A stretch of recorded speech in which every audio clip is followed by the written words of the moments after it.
Our book is titled Developing Curriculum for Deep Thinking, the Knowledge Revival. And it's a collaborative effort authored by 5 researchers of the Expertise Center Education and Learning from the Thomas More University of Applied Sciences here in Belgium, Jasper Nijlensing, Michiel Wils, Claudio van Hees and Paul Kirschner, in close collaboration with a group of international experts in education, including Nuno Crato, Elizabeth Rata, John Hattie, Daniel Muis and Dylan Wiliam. In the book, we describe how knowledge has become less prominent in education from different viewpoints. You have different evolutions that took place. In our education system, in our society, there are trends that don't take knowledge as seriously as before, and there are even trends with different philosophical underpinnings that think that knowledge is something that is relative, is questionable, should not be taught. Because knowledge in a society, it allows us to understand each other, to communicate with each other in the world that is more globalized as ever, with a lot of different cultures, with a lot of multicultural cities. It's really important that we can communicate with each other, and that's only possible if we share an understanding of the world, if we share vocabulary. Look, I think in today's world, the place of knowledge is very contested. Since social media came along a year ago, everybody has access, and the concept of knowledge is up for debate. It's become a lot less important because we have forgotten the value of knowledge. I think there is a general tendency, particularly since the advent of Google and search engines and the internet, to regard knowledge as unimportant. You don't need to know anything anymore, you can always Google it. And that seems to me to be one of the most pernicious myths in education, because it turns out that if you don't actually know this stuff, you don't know what questions to ask Google, and you can't actually interpret the answers correctly. So, for example, I can right now go onto my laptop and I can Google or ask ChatGPT what are the key equations that underlie the standard model in particle physics. Fine, I can get that, but I won't understand the answer because I do not have the physics knowledge to make sense of that. So you do need knowledge still, even though there is information at our fingertips, but information is not the same as understanding, and to understand you need knowledge. In democratic society, so much misinformation is going around at such speeds. A lot of sometimes you can't keep up, and then a shared knowledge base is very important, and a shared way to look at the world, a shared reality. And this book tackles that problem as to how and why it's so important that children enjoy a knowledge-rich environment at school, especially those children that don't have a knowledge-rich environment at home. I think if you care about the future of education, we need to place knowledge back at the heart of our curriculum.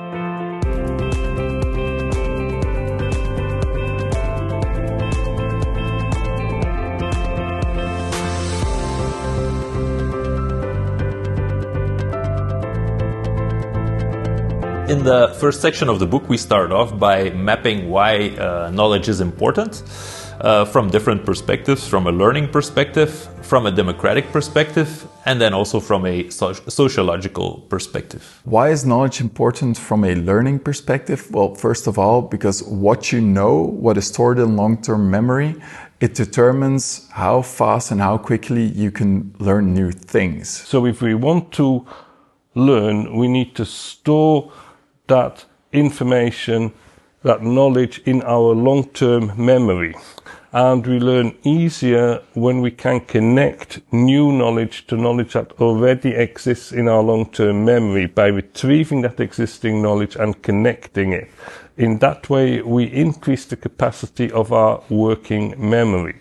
So in many ways, we can say that what is learning, it is based on storing knowledge in long-term memory and making connections between new knowledge, existing knowledge, and making richer the connections between our already existing knowledge. Well, I was doing my PhD thesis in the 1980s and beginning of the 1990s on practicals in higher education. I came to the conclusion that what you know determines what you see, and not the other way around. The beauty of learning is knowledge begets knowledge.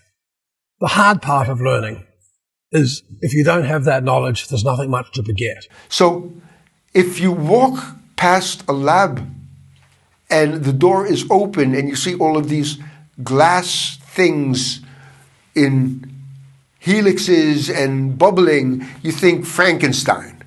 Yeah? If you've taken high school chemistry, you walk past it, you see the exact same thing, and you say, oh, they're distilling something. I see them boiling something, and I see that helix thing, and that's where the condensation in comes, and it drops out of the bottom. I hope they're making good alcohol. Yeah? If you're a chemist or a university chemistry student, you walk past it, and you see on the thermometer what the temperature is. And if it's, forgive me if I say it wrong, if it's 87 degrees, you know it's probably an ether or an ester or a specific type of alcohol. Now, we've all walked past that exact same open door. But the person who knew nothing saw nothing. The person who knew a little bit saw that it was a distillation setup, but had no idea what was being distilled. And the person who knew a lot saw that exact same thing and knew exactly what was going on. What they knew determined what they saw.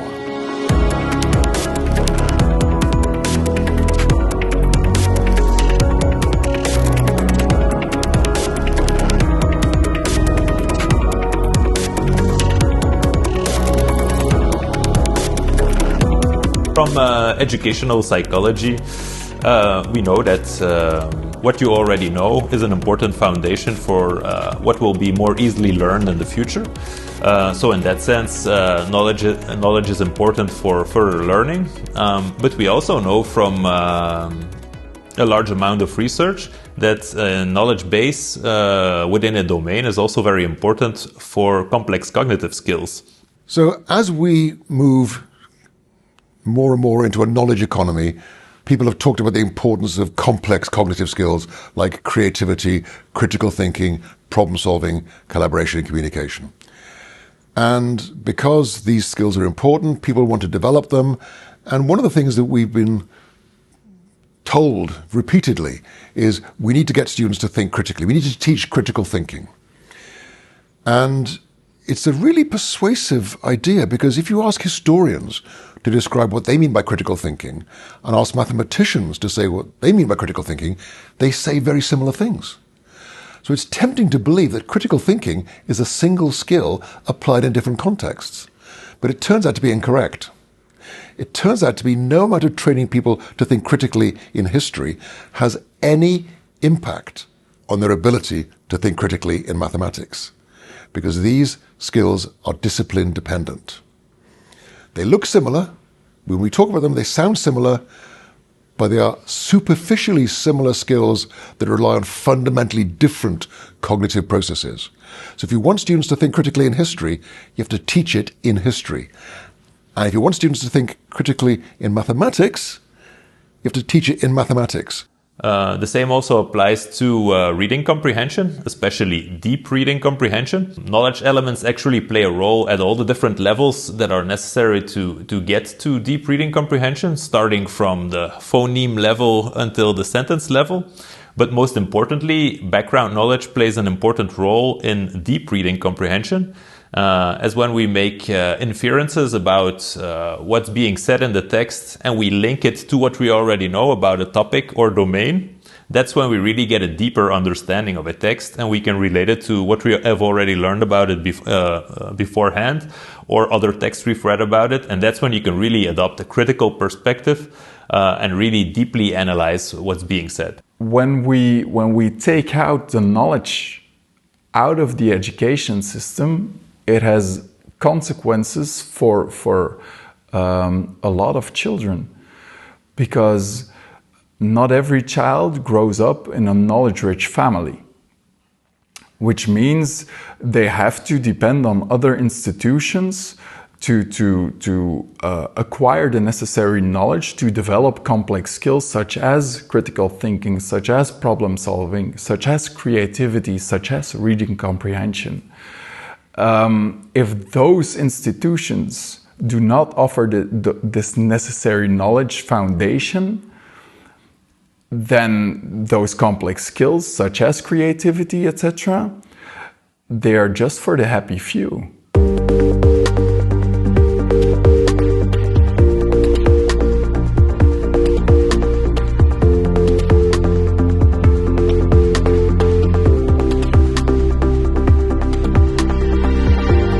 A sociological perspective asks us to look at the nature of modern society and the role that this type of knowledge plays in ensuring that we do have this modern society, how it's constructed, why we have a modern society that requires us to be thinking people, because most societies in the past haven't needed it. People didn't need to think because they had authoritarian leaders and clerics who did the thinking for them. So the idea that people can think for themselves is revolutionary and recent. Knowledge is crucial as it shapes individuals' understanding of the world and their place within it. It influences social norms, values, behaviors, and plays a role in socialization and identity formation. What we know plays a significant role in shaping our identity and or who we are perceived to be. One of the ironies of reform over the last 20 years is that because some students are unsuccessful at school, we've tried to address this by making school more engaging for those students, by maybe toning down some of the things that they need to learn. And the result of that is we've actually ended up with a democratic deficit, because students don't learn the stuff they need to participate effectively in society. I think every child has the right to the best available knowledge that is out there. Knowledge is important to act in society. We have to have informed decisions. We have to be able to question what the newspapers tell us. We have to be able to questioning what we listen on TV, what our friends try to convince us of, and so on. So from the point of view of living in a society, it's very important to have knowledge of lots of things. Any active debate between citizens or from those in power, when someone makes a knowledge claim, it is very important to know on what that knowledge claim is based. Why is it so? How did they come to that conclusion? Can we question it? Is it the whole truth? A lie by omission? These are important facts. When a school stops offering a coherent academic knowledge base, only the children who can find the enrichment elsewhere, in their families, for instance, they have the chance to thrive in schools. And I think from a democratic perspective, it's important for us to provide all students the knowledge most people need to be able to participate in society.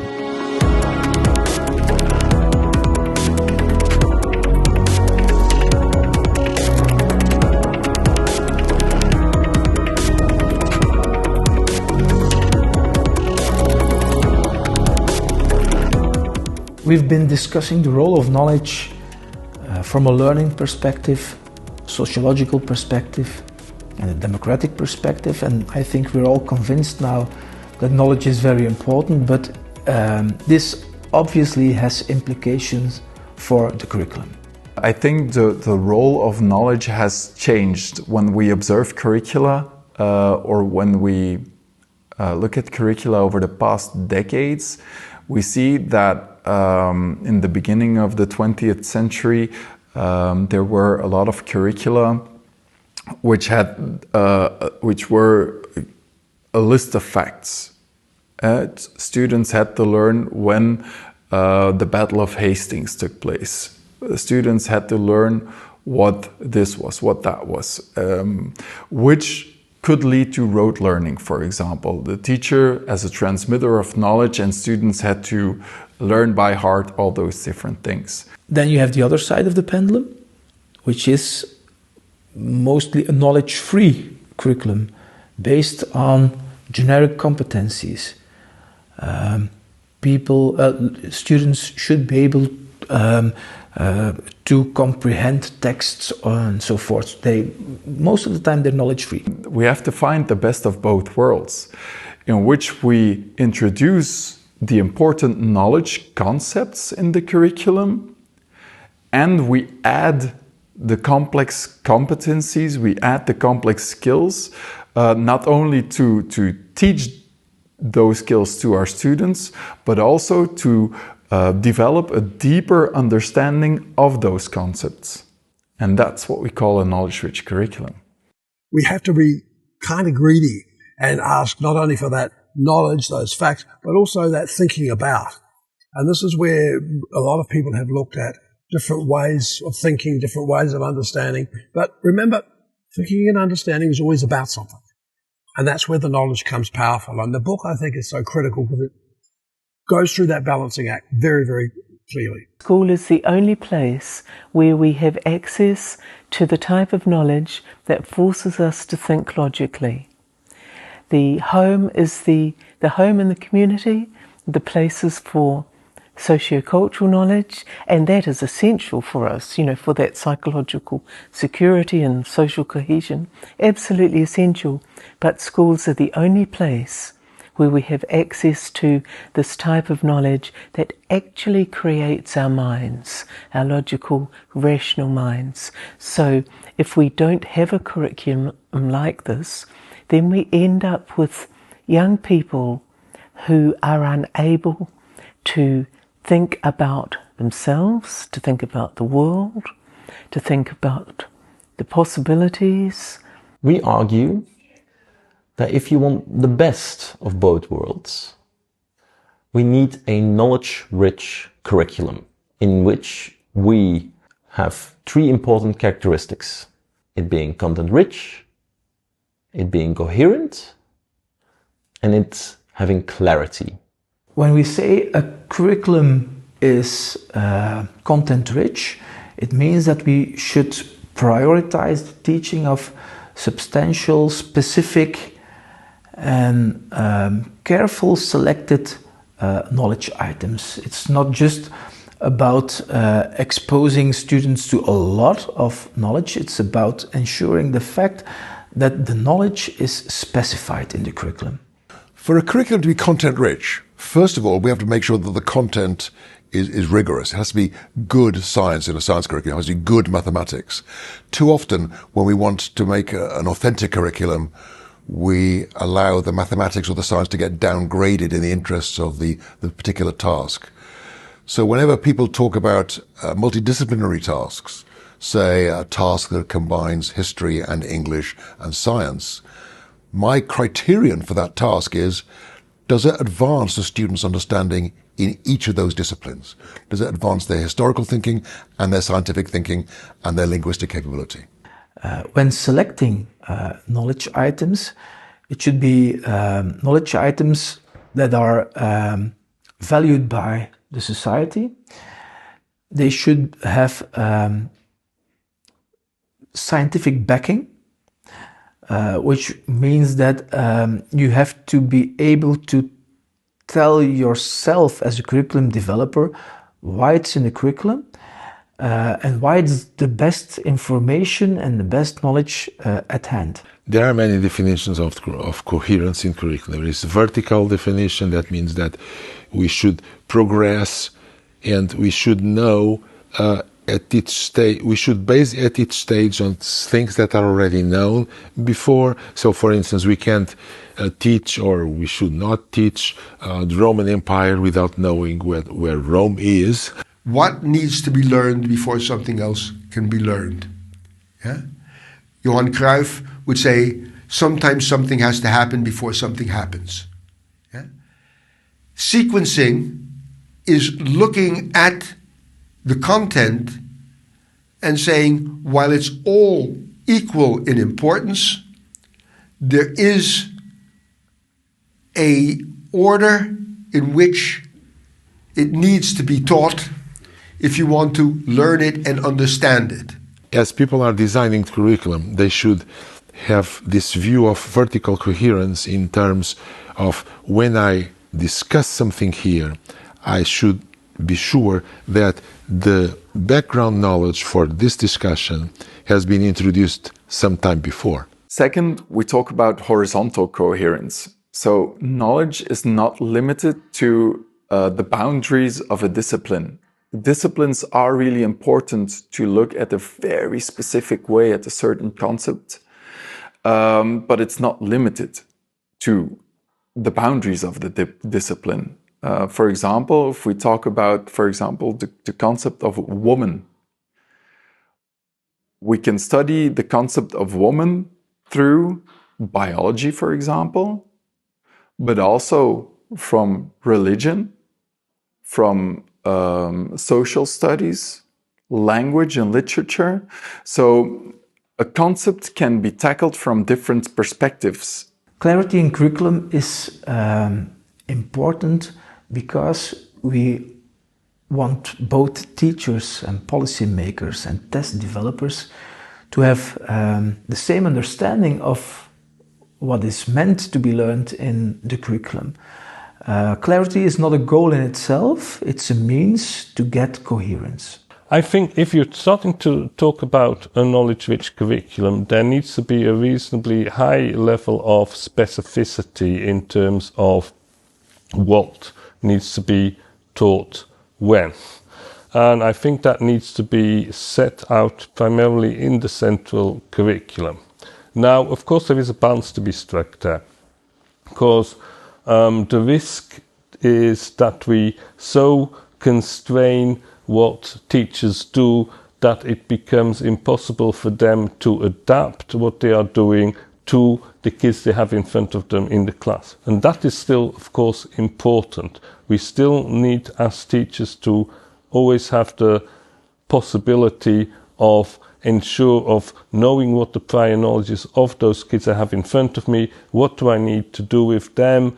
So we can't just say, okay, week 1 you're doing this, week 2 you're doing that, etc. So I think the curriculum needs to be specific in terms of its goals, and I do think that needs to be on a grade by grade and subject by subject basis, but I don't think we want to be more specific than that, because then we start to too strongly constrain the necessary autonomy of the teacher to ensure that curriculum is suitably adapted.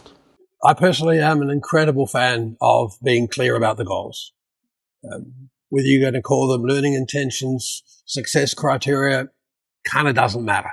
It's just that clarity. It's not a situation where I say to you, trust me.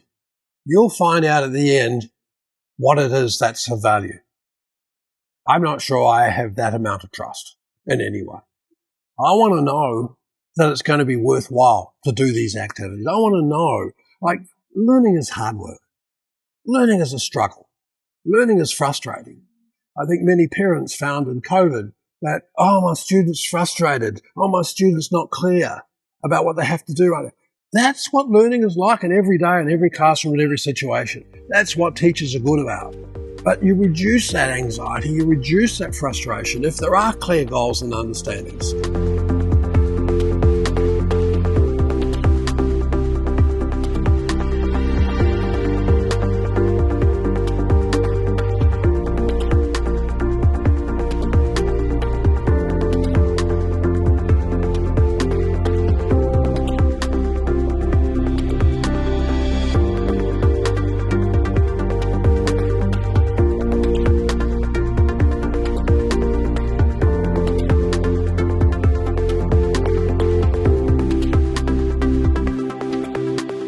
knowledge needs to reclaim its central position in education and in curriculum building. And honestly, it's just because we are greedy. We want the knowledge and we want the skills. We want our students to have the knowledge for the knowledge itself, but also to be able to engage with knowledge. And looking back at the past few decades, we've seen some very big pendulum movements in the curriculum, going from the mere facts to the pure content-free, knowledge-free curriculum. And the case the book makes is making sure we have best of both worlds. We have knowledge at the core, at the heart of the curriculum, and we have the complex skills as a means to engage with the knowledge. One of the most exciting insights from the book is actually how recent empirical research has shown how a deliberate and well-thought combination of a knowledge-rich curriculum and effective pedagogy can really make the difference in the lives of millions of children, and especially for those from disadvantaged backgrounds, which is something I think we should all strive for in education. I think a takeaway could be that when we talk about what to put in the curriculum, which content do we select, this could be the answer to the question, what do we do not leave up to chance? So I would hope that in the first instance, that it will make you think a little bit and make you reflect on curriculum, reflect on knowledge. I would hope that it gives you some ideas. I mean, we are not telling you, it's not a manual on how to write a curriculum, but I think it hopefully gives you some ideas of what knowledge-rich curriculum looks like. And I hope you can use it also a little bit to help convince others who are maybe not yet convinced that yes, this thing that is knowledge does matter and should be an essential part of our curriculum. One of the things I think is important about this book, about this publication, is its look to social justice.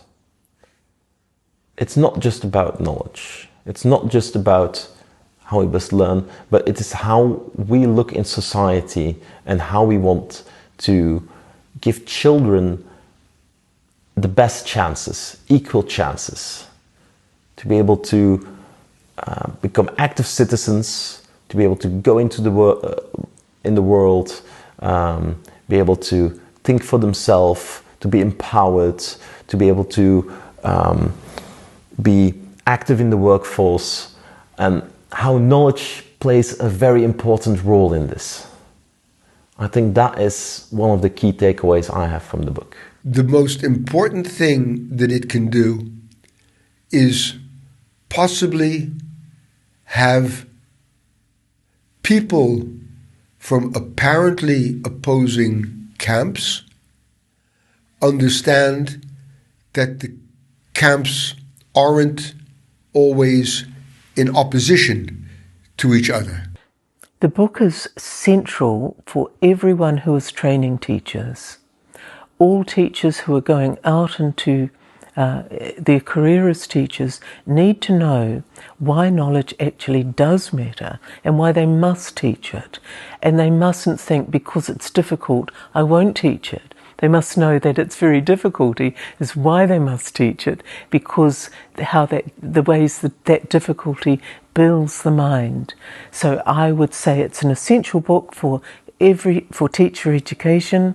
It's an essential book for any researcher working in the field of education, and I think many parents would find it absolutely fascinating. So I would recommend it to all parents of children who are at school and you want to know, what is my child learning at school? Why does this matter?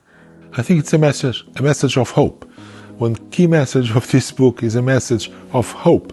If we convey knowledge in an organized fashion, in a good way, students will like understanding, students will like to be in school, students will like learning.